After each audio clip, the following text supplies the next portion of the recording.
Hi everyone, welcome to today's School of Port live session. My name is Daniela and I'll be conducting the session, to which we'll have Odile Bouchard joining in just a couple of minutes. Odile is a young wine grower from Quinta do Tedo in the Douro Valley, and she's also worked in a few other projects in the Down region here in Portugal. Some of you might know, School of Port is a brand new platform that aims to educate wine professionals, wine lovers, wine curious about all things port wine in a relaxed and, we hope, engaging way. So this session will last approximately 25 minutes, depending on how many questions you guys have. So please feel free to comment, send us questions, send suggestions throughout the entire session. At the end, we'll try to keep up with all of it and answer some of them. So without further ado, let's bring Odile into this.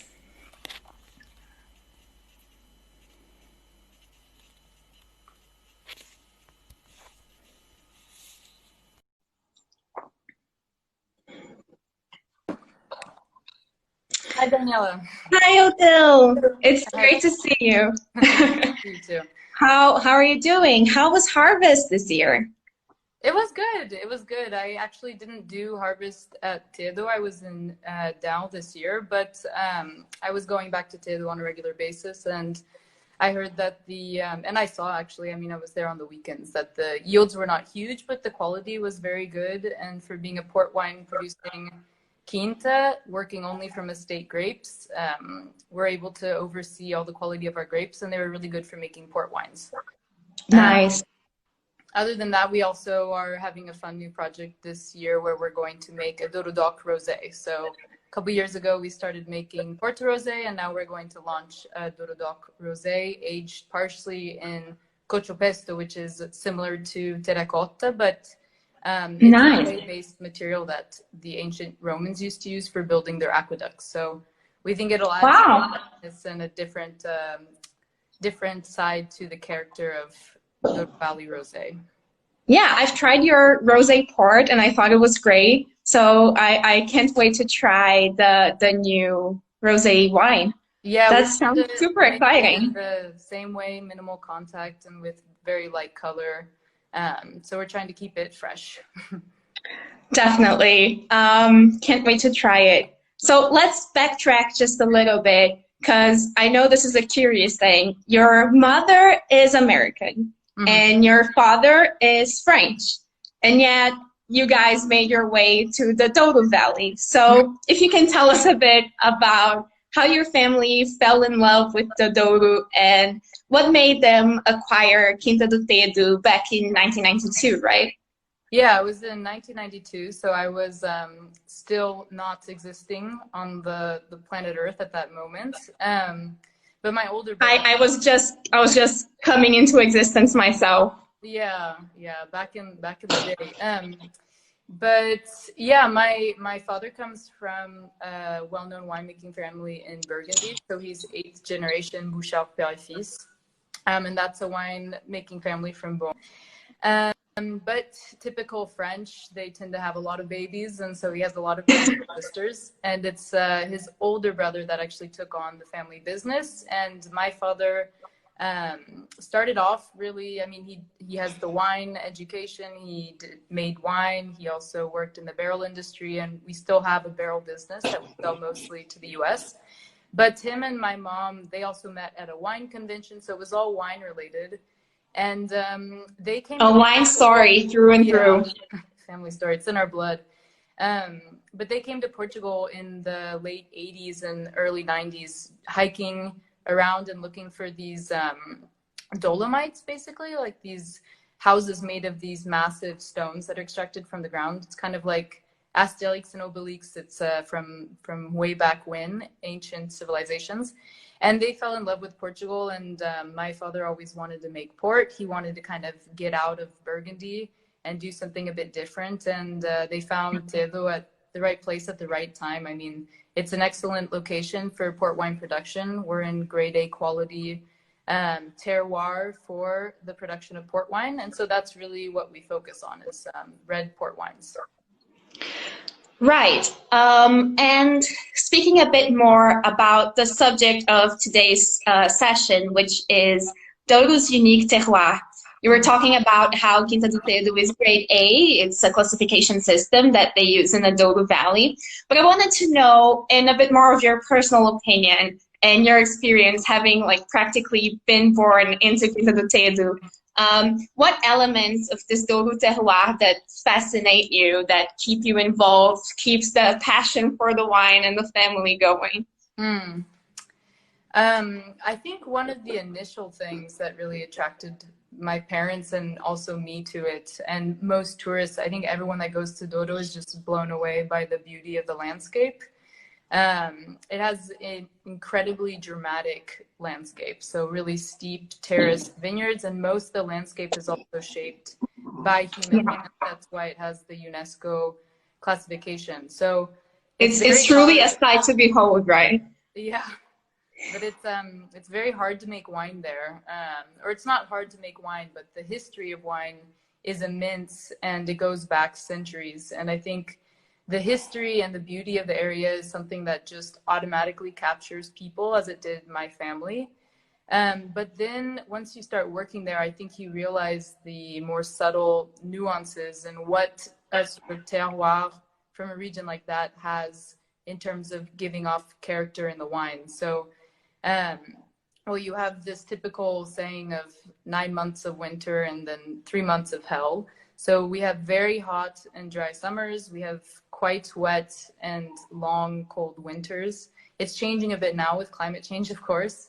But you have that. Then you have the schist base, which a lot of the area is mostly schist soil and also granitic soil. And within the category of schist soil, you have various types of schist. You have the yellow, the blue. And so it has a lot of diversity within the microclimates. I mean, you also have the river snaking through the middle of the Douro region. And with all of those hillsides and the wind that goes through them and the sun exposure of the different slopes, you can just make an incredible diversity of wine there. And I think that's something that's really interesting, that even now you have so many different styles of wine coming out of Douro, and everyone historically knew it for producing port.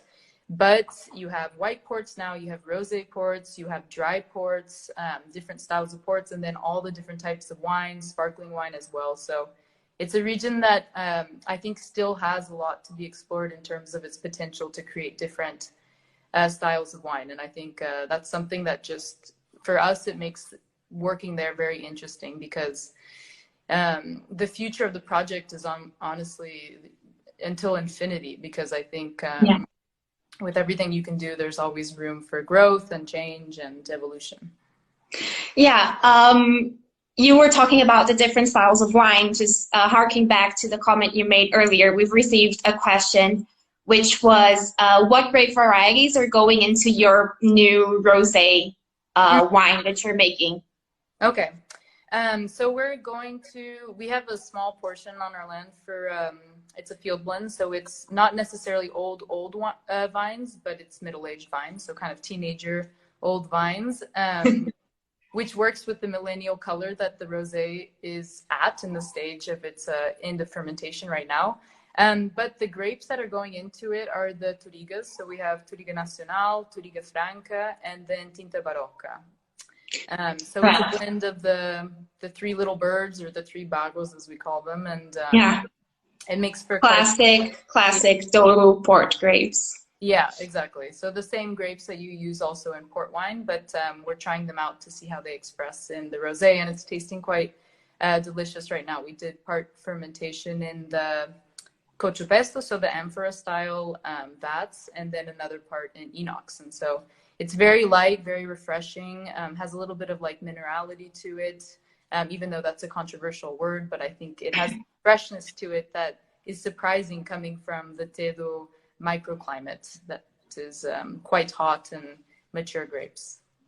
And it's getting hotter every year, right? Like you said it yourself, climate change, we're really like seeing it in the Douro year after year. And as you mentioned, for those who arrived later, Odile mentioned that the harvest this year has been quite challenging because of the hot conditions in the Douro, which led to really low yields, although really like great concentrated wine, which is great, but it is a result of this, I think, increasing like hot climate.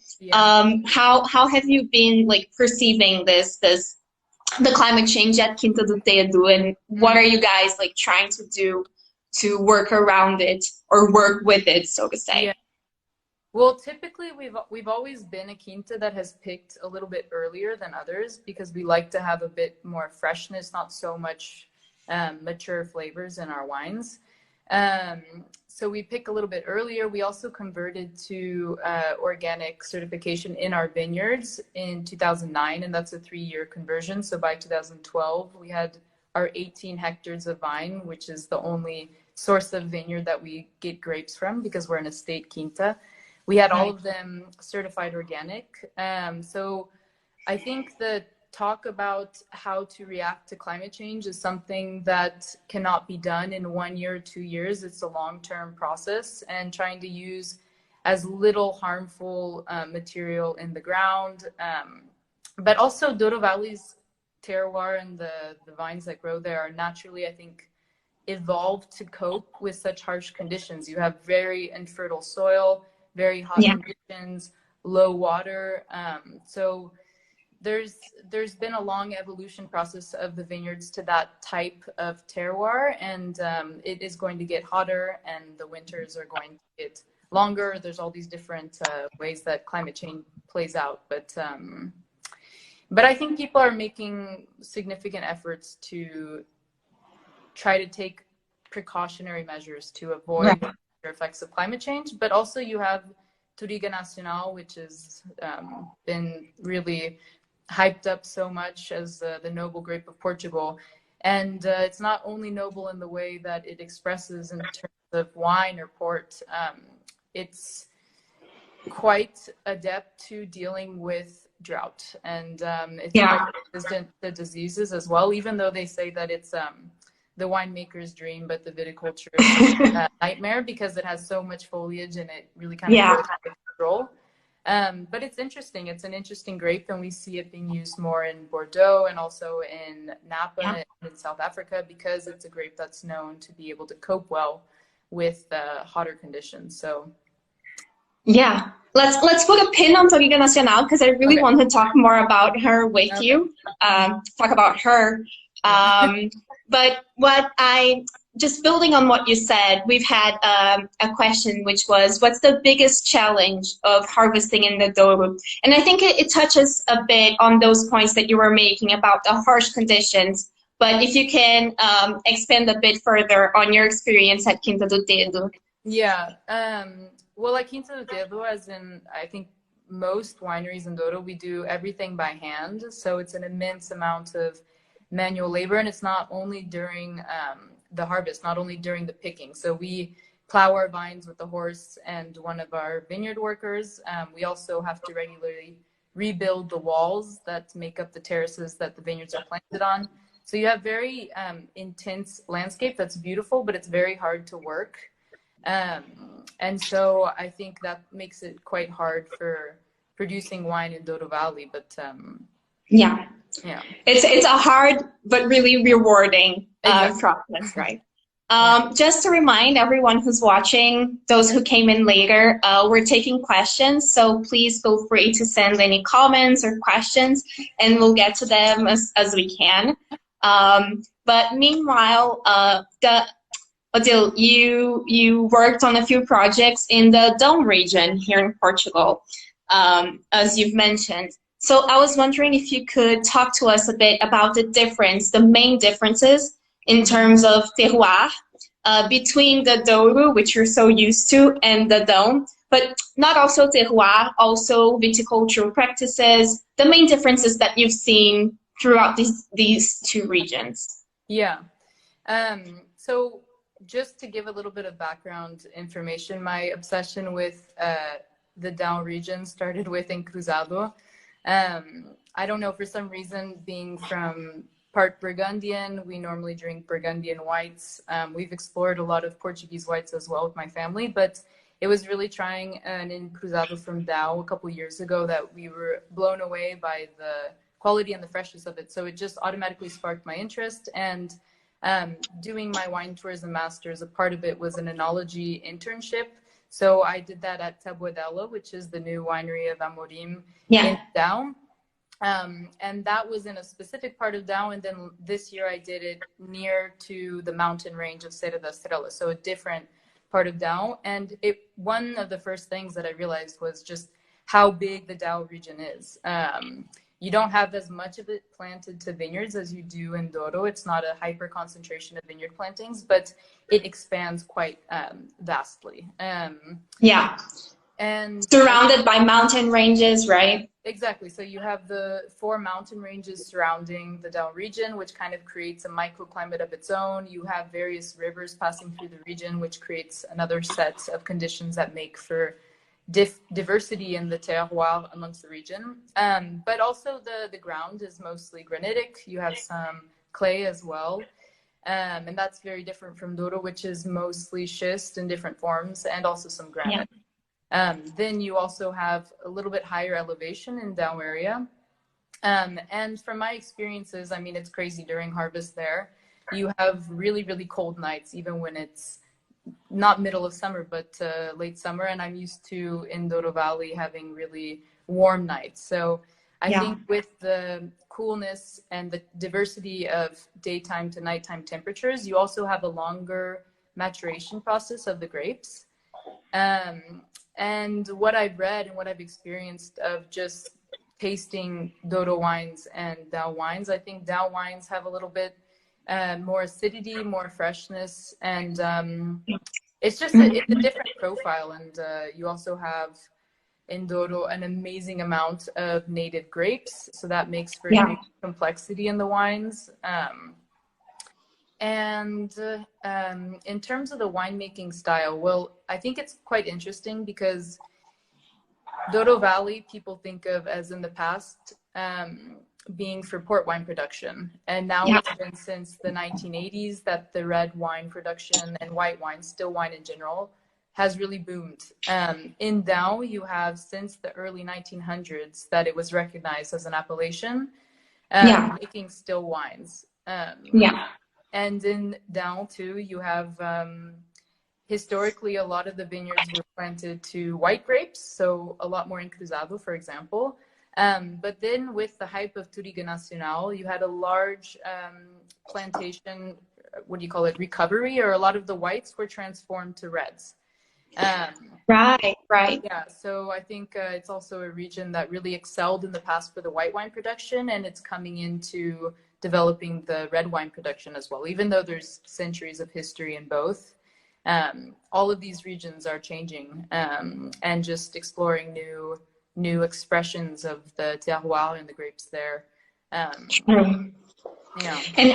speaking of red wine, let's go back to the famous Touriga Nacional, which, as we've seen a surge in popularity and recognition for Touriga Nacional, which is often regarded as you said yourself, Portugal's noble grape. And it is originally from the Down region, although if I can be bold to say, it gained a lot of fame and a lot of recognition for its use in the Douro region. So in your experience working with the Touriga Nacional in these two very different, as you explained, regions, how does it change depending on where it's planted? What have you seen of the biggest differences in the final wine? How was your experience? Let's see. Well, Touriga Nacional, I know that just in basic terms, the difference of soil. So in Douro, if you're thinking mostly schist, and in Down, if you're thinking mostly granite, grapes that grow in more schistous soil that has low nutrients and in those hotter climates like Douro Valley tend to be their tannins are a little bit more intense. Their structure is a little bit more robust. So I think Touriga Nacional from Douro has a little bit more of those qualities that are better for maybe making port wines. A little bit more tannins, a little bit more intense structure. In Douro, I think it has a little bit more elegance on its own. It doesn't really need to be, I mean, I think Douro is well known for its blends, as Douro is as well, but Touriga Nacional from Douro, some of the mono varieties I've tried, are a bit more floral. They're a bit lighter. They don't have that same intense tannic structure. So talking about the florals too, the difference of the Touriga from Douro and Douro, I think they're different clones actually. And there's a compound that exists in grapes that gives the floral aspect to wine. So it's called terpenes. And you have that in Tourigas and most grape varietals, but in Touriga Nacional from the Douro region, it expresses more of this rock rose. So it's a rose that's very typical from Douro. It grows in the rocks and it's a rose. But otherwise it's very apt name. Yeah. But in Portuguese, I think they call it cistus. So it has more of that aspect in terms of floral aromas. And the Touriga Nacional from Douro has more of the violets and a little bit more red fruits, whereas Douro's more on the black fruits. So it's really interesting. It's a case study of how a grape variety can express so differently depending on where it's grown exactly. Yeah, and it's like, as we said, gaining all this recognition, and it's interesting to see it's sort of its monovarietal form being explored in Douro as well as in the blends, which is what both regions are, of course, very, very famous and have a lot of history doing. I wanted to transport us back to the Douro Valley for a bit. I know that Quinta do Tedo has an advanced tourism program. You guys have been doing it for a while. And I wonder, like, what you see for tourism in the Douro region in the future. Like, what's next for tourism? And how do you see tourism, especially in the very challenging times that we're living through? How do you see tourism as a whole going forward, affecting the port wine industry as a whole? Well, tourism. Speaking with a weird accent here, it's like a French-American Portuguese. But I think tourism in Douro Valley has really come a long ways in the past 10 or 15 years. I believe that when we opened, which we opened with one person working at our tasting room, now we have 5. But that was more than 15 years ago, and there weren't so many people passing through, but Tedo's located in a very iconic position. It's kind of on a peninsula of its own between the Douro and the Tedo rivers along the most beautiful road in Europe, as the Avis Car Company has claimed it. Of course they would. Yeah, but yeah, we have always made a strong effort to work with locals. We have everyone who works at the Quinta, besides mostly my family and some stagiaires who we have come in the summer, are Portuguese. And then also my parents' background being French and American. Californian is where I grew up. And there's a long history of wine tourism there, but it's a different concept, and it's something that my American mind would love to see Douro Valley being represented more in this like collaborative effort as a region as a whole. And I think it has so much to offer. And sorry, but when you say collaborative aspect, you mean like wineries working together, producers working together, like what do you see as possible forms of collaboration within the region? So I think it's a matter of not only in the wine industry. So yes, of course, wineries working together, that's already something that needs to be developed more of. Then different organizations that promote wine or wine tourism have already been doing a lot to promote the region. But I think Douro Valley has so much more to offer besides just the wine. And already you can see that the transition has been from port wine history, which is what a lot of people go to Douro Valley for because it's the iconic product from there, to also this appreciation of the red wines and the still wines that are coming from Douro. and that being incorporated into the tourism offer as well. But if you think about it, there's cherry trees, there's almond trees, there's olive trees, there's all these other products that come from Douro. And I think it's really important to preserve them and to bring them into the picture of what can diversify the image of Douro Valley as a tourism destination. There's also amazing hiking. There's incredible cultural and historic aspects that I don't think have been really promoted to the level in which they could be. And I think all of this is not to be said in a pessimistic way. I think there's just tons of room for potential and new ideas. And I think younger generations, and especially locals, there's a lot of hospitality studies around there and also culinary studies. And we've seen food at the different quintas and in Douro Valley in general just really be elevated to a certain level that showcases really the potential of the quality of the region. And and a lot of tourism students, and I don't know, I think there's different ideas coming in, and I think there's room to work with other people, as I said, not 100% only in the wine industry, because you want different perspectives. So no, definitely. But I'm going to prod you a bit, and because I'm contractually obligated to ask. No, I'm kidding. But how do you think this ties with the port wine industry, and what's the role of the port wine industry in this shared development of tourism in the Douro Valley?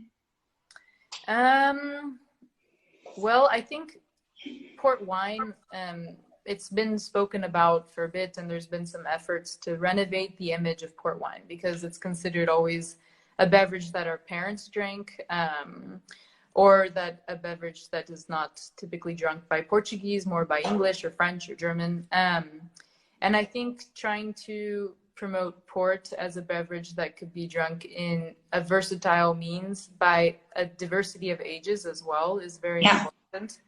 And you have these micro efforts with the port wine cocktails, and that's already something that is quite controversial too. There's a lot of people who say port wine cocktails don't really showcase the quality of a product if you're mixing it with tonic water. But on the contrary, I think it introduces a new generation to the idea of port, and maybe they're drinking it as a port tonic now, but in the future when they're 5 years older and they want to have maybe a port after dinner or before dinner as an aperitif, they'll already have this idea of what it is and can explore the other styles of it. It's like a gateway drug, let's say, into the rest of the world. Yeah, definitely. Plug Moment School of Port has a ton of port cocktail recipes I've seen, and they're on the Instagram for those of you who are interested. But no, I completely agree that there's this experiential factor in tourism and in the cocktails, as you've been saying, that really can serve as a way to introduce port to a whole new generation, right? Yeah. And I think, for example, also trying to bring port away from the idea of just being a wine product. I think going to a cellar and visiting the cellar full of barrels aging port, that's kind of an experience that I don't want to say you can find everywhere. You can find it also at Quinta do Tedo. I mean, that's what we focus on. But I think maybe collaborating with artists or having like an underground museum that combines port with art or different media, different disciplines, and I think that can bring a whole other audience interested in the port wine industry. So that's also what I mean about collaboration, is not only within the region but within different industries. No, that's an awesome future that I would really love to see come into fruition.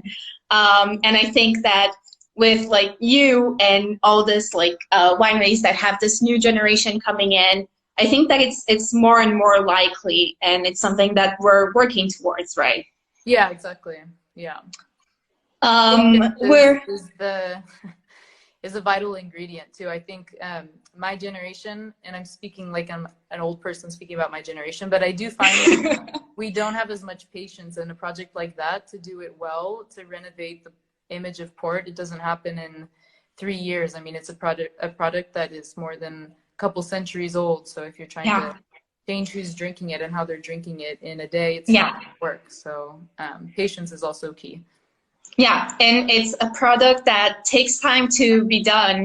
Exactly. But it's like all things in life. It takes time, but it is such a rewarding process. And what you get at the end is this amazingly complex product that I think will knock off the socks of anyone who tries it. Exactly. Yeah.